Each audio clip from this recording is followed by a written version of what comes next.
Update, brought to you by Simcox Advocates, advising businesses and families since 1949. Visit simcox.com or call 690 300. Manx Radio's Update with Andy Wint.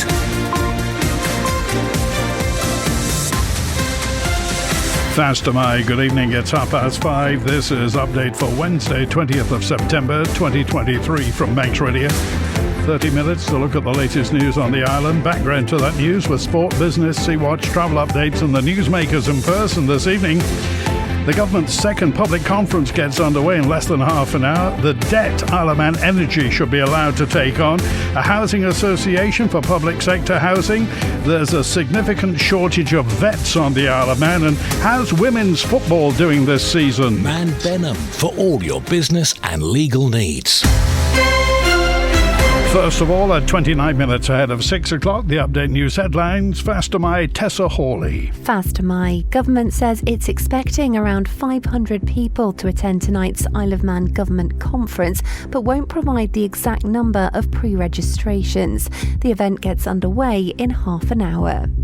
More than 1,000 students have taken part in a Youth Impact Summit today. Government claims it gave the 16 to 18-year-olds the opportunity to explore their potential, contribute their perspectives ahead of the conference and help shape the vision for the future of the Isle of Man. There's been no further updates on the search for a missing man, which is in its third day. 39-year-old Jamie Barrow still hasn't been found. Police have continued to appeal for information or sightings. They've been focusing their search in the Ramsey area. In international news, Rishi Sunak's insisted he's not watering down any environmental promises, despite confirming what he's called a new approach. The biggest change is a 5-year delay to the ban on selling new petrol cars, which will now remain on the market until 2035. A 36-year-old man has been charged with the murder of an elderly woman in Somerset. Beryl Purdy, who was 86, died following a burglary at her home near Bridgewater in March. And the UK Met Office is warning of heavy rain, which is likely to cause travel disruption. Weather warnings are in place for parts of southeast England, Wales and western Scotland. Those are your headlines. News in full at 6. Man Benham. Contact us by phone, video call, email or face-to-face. We're happy to connect with you. Manx Radio Weather with Manx Glass and Glazing. Goramaya, thank you, Tessa. From the Ronaldsway Met Office, there's a strong wind warning in operation for the North Irish Sea. State of sea currently rough. Moderate later, slight tomorrow morning. And the 3-day weather, dry with late bright spells in a fresh southwesterly, dry overnight with clear spells in a moderate west southwesterly, and we're down to 8 degrees Celsius. For Jardine, Thursday a dry, sunny start, then cloudy from lunchtime with showers on a moderate to fresh west southwesterly. Top temperature 16 degrees, showers through Thursday evening, overnight minimum 11. Into Jehenya, bright spells, scattered blustery showers on Friday on that strong northwesterly. Daylight maximum 15 degrees. Sunsets at 23 minutes past 7 tonight. Low water 27 minutes to 10. High tides up past 3 a.m, sunrise a minute past 7, and tomorrow morning's low water is at 17 minutes to 10. Visit the Manx Glass and Glazing website and see a range of products from windows to doors, mirrors to splashbacks. manxglass.com. The government's second public conference at the Villa Marina gets underway at 6 o'clock this evening. A year ago, Chief Minister Alfred Cannon, MHK, summed up in his closing remarks from last year. I'm listening to the messages from the conference that's come through over the last 2 days that we must start delivering. So following our conversations over the past 2 days, I will be bringing back an updated document to Tynwald in November. One which will bring together the key actions of the island plan and economic strategy into one central plan for this government to deliver. We will bring forward initiatives to get us building on brownfield sites through the Built Environment Reform Programme to enable us to quicken the pace of operational delivery in key areas. and investment in sustainable development of government-owned brownfield sites through the Manx Development Corporation and the Housing and Communities Board's first-time buyers scheme and action plan are, for us, strategic game changers and will help us to achieve vibrancy and quality in urban living and town centre regeneration through sustainable development and a refreshed planning system for customer service. And of course, this need for investment in infrastructure, in particular in housing, commercial and leisure, we do need to leverage the private sector appetite for investment, and this is clearly highlighted in the economic strategy. And we will implement the outcomes now of the review into leadership and human resources functions in government. And my commitment is to continue these discussions with the community so that we can capitalise on the rational and constructive debates we've had over the past 2 days to bring meaningful change for our future. The Communications and Utilities Regulatory Authority is consulting about a proposed increase in the cost of the debt that Isle of Man Energy is allowed to take on. Ivan Kiley, the chief exec of Cura, says the need's largely driven by higher interest rates. All the regulatory decisions that are taken go to consultation, because we recognise these things do impact on a wide variety of stakeholders, and it's just considered best practice to give all parties their opportunity to feed into the process and to provide their views, and so that all information is taken into account when decisions are made. Obviously, it's a very small increase that is going to come about through the cost of debt increase, which is, I think, around about 0.2 pence per unit. We have to look at the impact of not allowing a business to actually recover the cost of its debt, which could also have very negative impacts for consumers. So it's not as simple just we ask everybody whether they agree with something or not. We have to act ultimately in the best interest of the consumer. And that's the best short-term interest and the best long-term interest, as we've laid out in the paper. Ultimately, it's very much a technical consultation. It's taking into account two matters, both of which are slightly different. So there's one element of it, which is the cost of debt increasing, which would have a very slight increase to tariffs. But the second measure that's been discussed there is the working capital allowance, and that's actually coming down, which would actually, essentially offset that. So ultimately, we don't expect that there would be much change for anybody. All it's doing is essentially finalising and putting in place a methodology for calculating things that need to be done. Update brought to you by Simcox Advocates. The Manx government's considering creating what they're calling a housing association to manage its residential properties. It's thought it could help with tackling the Isle of Man's housing crisis. The story from Amy Griffiths. While in its early stages, the Department of Infrastructure is exploring the possibility of creating a housing association. It's the preferred option of 5 in a recent report looking into the issue. It would be owned by government but operated at arm's length. It's hoped that would mean it could help tackle various issues here, including providing key worker housing, creating subsidised packages for young families and first-time buyers, or even initiatives to help those who need more support, like the elderly, homeless, or those leaving the care system. The association would likely mirror those already being used in England, Scotland and Wales. It would involve the island's local authorities, and the DOI says it wants to hear their views on how they think the association may or may not work for their specific communities. Tenants in properties managed by the DOI will also be consulted, but will see no changes to their arrangements while the process takes place. The Infrastructure Minister Tim Crookall says this is only the start of an exercise to assess the suitability of using the model here, but that it could play an important role in delivering the aims of the island plan.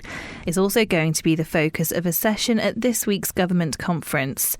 Next month, Tynwald members will be asked to receive the report and support a consultation asking for feedback on the idea. Once that's been completed and before progressing further, the DOI would then report to Tynwald again with its detailed recommendations and project plan. The new Isle of Man women's football season began last weekend with talk around numbers taking part in recent years. What is interest like for the next generation of female players to get involved in football? Kerry Williams is a football coach for girls in Manx schools. So I've been running the girls' club since I became a teacher, so for the last 5 years now. But I've recently moved schools as well, and both schools, the uptake for girls' football is really, really good. I've just started 2 football trainings, one for year 3 and 4 and one for year 5 and 6, and both have got over 20 girls attending, which at a small school is quite a high number of children, which is really good. Last year at the girls 4, 5 and 6 tournament, there was over 30 teams. It was a really, really good event, and the girls really enjoyed it, especially with the success of the Lionesses recently and the promotion of women's football. The clubs are getting bigger, there's more competition there within women's football, and I think that's obviously grown the love of the game for the girls and sort of made them realise that they have got the opportunity to play as well. I'm very passionate about it, especially from when I was younger. I loved playing football when I was younger, and there wasn't really a choice to play football. I can actually remember I used to play football at break times and lunch times, but when it actually came to playing the sport within school, at primary school, I was made to play netball and I wasn't allowed to play football. So to give that opportunity for children to do it within schools will hopefully grow the girls' football outside schools too. More women or girls are open to giving it a go, especially the women's game. For the last probably 5 years, it hasn't been as good. There's been lower numbers, and it's sort of trying to promote it to the older generation as well, to sort of, give it a go, even if you've never played before, to, just come and try. Sea Watch with the Isle of Man Steam Packet Company. Mothership Ben McCree will be here just before 7 o'clock. She departed Heysham at 13 minutes past 3. She'll be very full when she arrives, not having had success last night. This evening's departure is 8:15. Manxman heads to Heysham, getting there about midnight, leaving at 2:15 a.m. back to Douglas at 6 tomorrow morning. Now the Fastcraft left Douglas at 3 o'clock.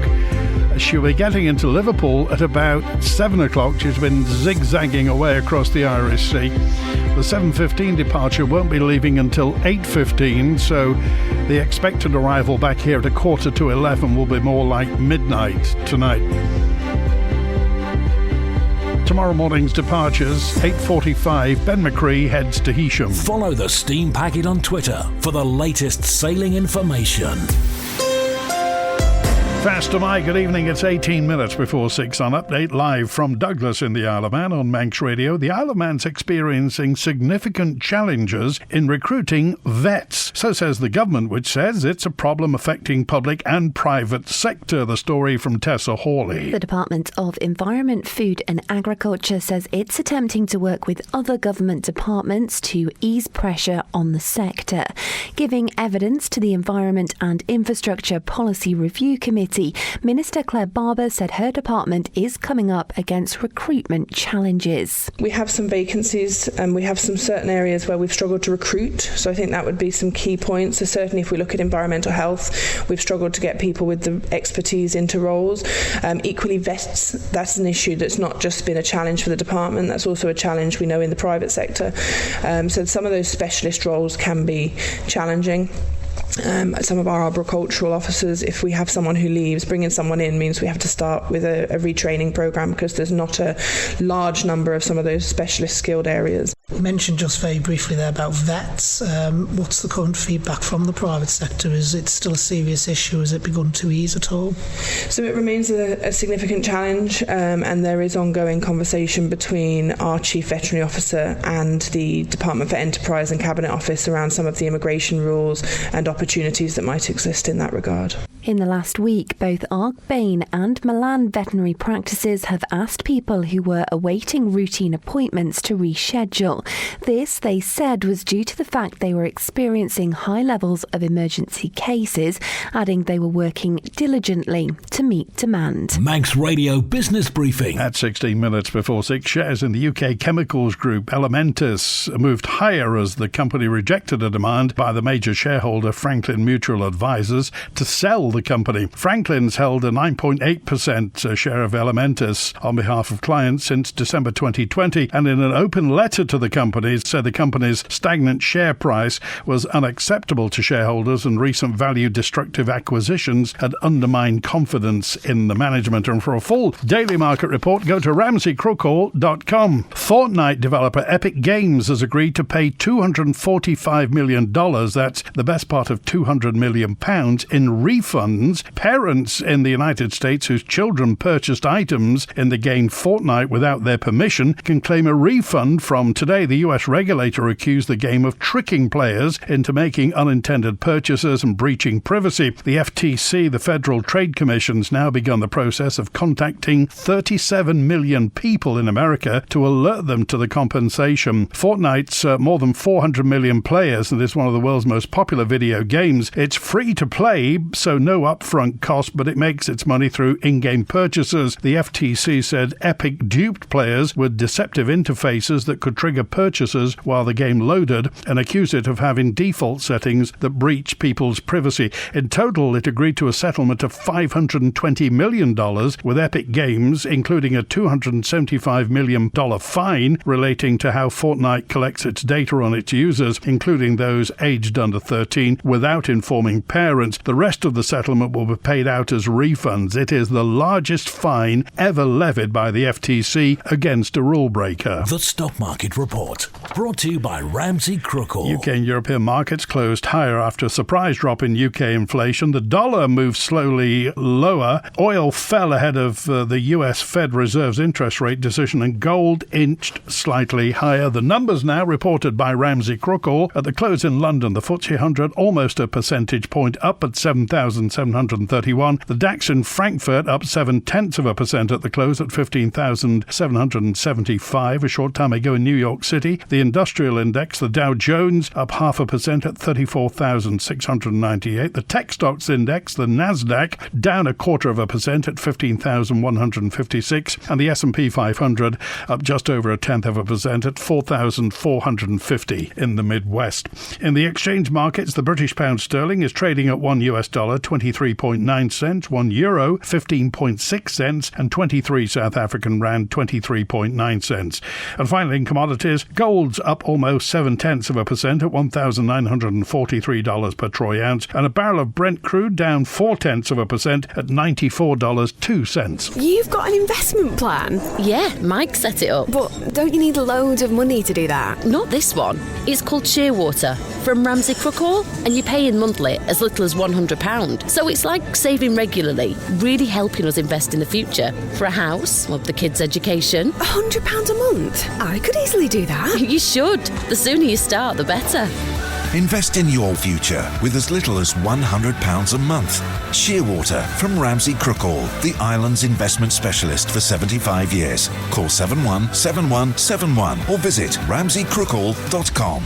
Licensed and regulated by the Isle of Man Financial Services Authority. It's Income Protection Awareness Week. The idea behind it is to promote the value of insurance policies that pay out regular income if you're unable to work due to illness or injury. Paul Chase from Chase Wealth Solutions says income protection is an important yet often overlooked form of insurance. A lot of people don't take it up, certainly when they're looking to look at their mortgage or reviewing their finances. They focus on life assurance and critical illness, but income protection quite often gets left by the side. Is there a bit of a myth that maybe this is something that only big earners can actually afford? No, there's a whole range of different options available, different benefit periods, and that does bring down the cost. So rather than covering yourself up until retirement age, you could actually cover yourself for a benefit period of 2 years or 5 years, and that does minimise the cost. How many people would you say take this out in percentage terms? Is it quite a popular type of policy? It's not, and that's why the Income Protection Awareness Week is coming to being. I would say something between 20 and 40% of people have this important cover, and a lot of people are neglecting it. Certainly the self-employed, which is one of the categories of people that it's most important for. Update brought to you by Simcox Advocates, advising businesses and families since 1949. Visit simcox.com or call 690 300.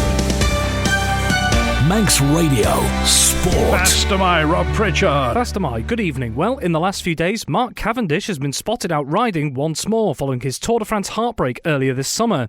The Manx missile has been seen out on a casual ride with Israel Premier Tech's Chris Froome and Ineos Grenadiers competitor Cameron Wolf, with Froome posting the meetup on social media. 38-year-old Cavendish hasn't raced competitively since July, when he was forced to withdraw from this year's Tour de France following a crash on Stage 8, which saw him require surgery on a fractured collarbone. In May this year, Cavendish announced that he intends to retire at the end of the current campaign. Elsewhere in equestrian, and Manx competitor Yasmin Ingham has shone once again during the latest edition of the prestigious Blenheim Palace International Horse Trials. At the 4-day event in Oxfordshire last week, Ingham and her horse Banzai de Loire went on to finish second in the CCI 4-star class FEI competition. Ingham's final score after 4 rounds of 24.5 was only bettered by her Great Britain teammate Rosalind Cantor, whilst fellow British competitor Harry Mead took 3rd place. It's another notable performance in an event which Ingham and Banzai de Loire led from start to finish in 2021 to take victory.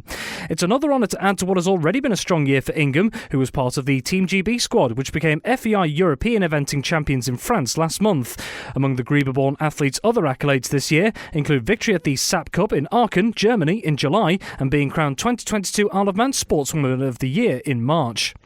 And in football, 4 more Manx sides get their new season underway in the Isle of Man Under-18s League at the Bowl tonight. First up at 6:15, Corinthians will take on Colby, followed by a meeting of 2 of the sides at the sharp end of things in the last campaign as Union Mills face Laxey at 8 p.m.